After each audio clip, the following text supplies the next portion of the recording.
G1312, Gowhere Hip Hop, big homie Too Short. We at the back of the shrine, blow the whistle. How you feeling, my dude? I feel like I'm at the Ebony Fashion Fair because it's always these pretty girls in Chicago. It's so beautiful. It look like Ebony Magazine, Jet, some shit. I don't know. It seems like you piquing all their interest, man. How you been doing for so many years, man? It's fun. It's just fun. It's just fun to make good music and not be like stuck up when you get around the people. Because that whole the big bodyguard thing, back up. It's not really designed for longevity. It's designed for back up, don't touch me. If you want to last in the game, you got to be like a politician. You got to hold the babies and take pictures. You got to shake hands and you got to sign autographs. You just got to do it. If you don't, that's real. You mentioned longevity. We talk about longevity. You got 18 albums, millions upon millions of albums sold. You got a million of rappers walking around, saying your favorite word. Like, how do you feel about them generations from you still going in on women? Well, man, I don't think at this point, I don't think we really see it as it's so negative. Like when I did it, it was like, oh my God, he's disrespecting the women. Too Short's a bad guy. But it really was comedy. It really was entertainment. It really had a certain aspect of humor in it. And now that it transcended into pop culture. Bitch is like pop culture. It's not like, somebody that just left church on Sunday might say bitch later on. It ain't bad. It's like those words, like things evolve. And I just think that right now, it ain't. We're not the baby boomers. We're the next generation after that. Definitely. And then the next generation after my generation is even, they're even more open to like, what's the MF or S or a B? It's just kind of like, I don't know, man. It may not be the most positive thing, but we're not the baby boomers. Right. And you know what? That makes sense. I read like a Source interview in '92 where you say you and Stephen King, the writer, are a lot alike. Yeah, I thought that was interesting. The shock value. It's just a matter of what role are you playing right now, and we're all playing the role. Because when you go to meet somebody, you want to fall in love with them, you play the role. You play I present you this character, fall in love with me. But look, sooner or later, when y'all live together, a year went by, 2 years went by, the real person comes out. It's like, I'm in a Stephen King horror movie, in love. But you know what? I'm all for love. If you can get that long term, I admire you. I'm jealous. I just feel like sometimes you got to be short, dog. Real talk. You want to get up out the house? Bitch, I'm about to leave. I'll be back in a minute. Sometimes you got to do that. I don't know.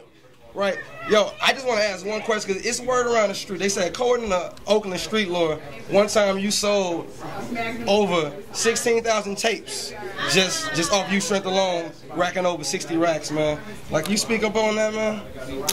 Well, it's actually part of the story. That part of the story is fairly true. I mean, the number. It comes from a long story of years and years of just being on the grind. And, I went from going to the store buying a three-pack.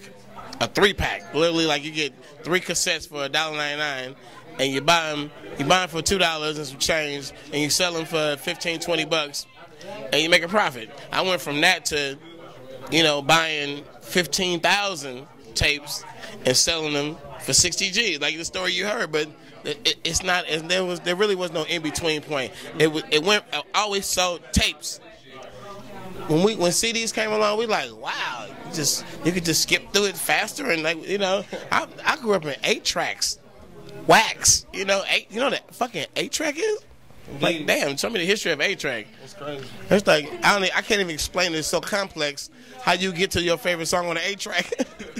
It's like you can't even grip the concept of how to get to your favorite song on an 8-track. I grew up on that. So by the time we got to CDs, I had been a hustler. We sold so many tapes in the streets, and I really don't see it like there was a period where we made this magical moment. I went from 3 tapes to 15,000 tapes to 500,000 albums to 1 million CDs. It just happened and I did it out of the love for the music, man. I never thought that in 10th grade that I would be a rapper and I would make a living out of it, and I'd be some kind of legend or something. I never thought that. I was like, this is what I do. I'm rapping. I make music. Like, it's hip hop. And I think that when we talk about hip hop, you got to understand, I don't care what age you are, you got to understand that when we talk about hip hop, where it came from something that you got to, I mean, just imagine if a profession, something that's coming in the future, some new energy technology that's coming, and you're gonna be in the forefront, or that's gonna be your career. It hadn't even been invented yet. Imagine that. You're gonna be a major player in the new energy. That's what hip hop was. It was the new energy, and it was nothing that we grew up on. It was something that came as we were growing up, and to be a part of it, to live a life and make money off of something that had no definition, no format, no foundation, and we made it. Real talk. Man, that's, oh my God, you can't imagine what it's like to be a part of that. Indeed.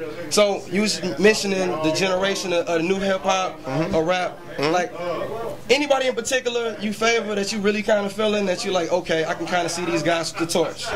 My favorite question? That's my favorite question. Who is it right now and who's doing it?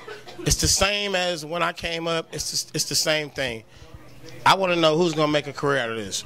Who's going to be T.I.? Who's going to be Outkast? Who's going to be Ludacris? Who's going to string platinums in a row? Who's going to keep making hits that you love? Who is it? Is it Lil Wayne? Is it Drake? Who's going to be the one? I've seen so many people come out with their first album, big fame, way bigger than me, way worldwide, MTV, and where they at now. It comes and goes. And it's just like this thing right here, man, it's hard to be a rapper. It's hard to be a rapper when you live in a mansion with a pool and all the bad females are at your house and you got new PlayStation and an endless supply of weed. It's hard to stay in the game when you got all that at your finger. It is. So, you know, the guys who can be tempted by that and have the ability to have all of that when they want it and stay in the game, that's who I think are the best. So, you know, believe it or not, one of my favorite rappers right now is Soulja Boy. And I'm just saying, why is Soulja Boy one of my favorite rappers? Because rap was invented off of spirit, off of a feeling, off of you know, just something we did for fun. It was never an income involved with it in the early days. It just like you did it. My first goal was I want to hear me on the radio. Like, if I hear myself on the radio, life is accomplished. That's how big it was. Now, if you get in the rap game right now, you are looking at what came before you. Bentleys, Phantoms, jewelry, bottles. It's in the videos, in every video. The cars, the girls, it's in every video. Why would you be a rapper right now if you didn't want to do what they're doing on TV?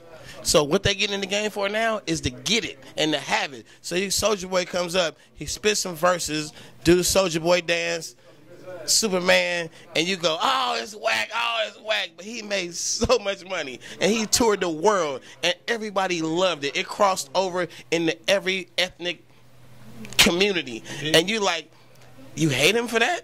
And he's a little young dude from the hood who probably just, when he got on, I would say no less than 10 to 20 black men and women got employed to this day off of him. So you hate that movement? Like, come on now, that's whack. So I'm saying he's the best. He's the best of the best. He's of the best because he's creating Christmas. And I looked at, you should see what it's like when you're the rapper or you're the entertainer and people eat off Christmas. You know you helped the Christmas. When the kids get the toys, you're like, man, that came from us doing shows, us selling records. That's bigger than saying who got the best 16 bars. That's whack. Freestylers don't make a lot of money. Rappers do. Hey, I appreciate that, man. Real talk, good building with you, man. Too Short, GY312, Gowhere Hip Hop, and we out. Curly Head Mob in the house.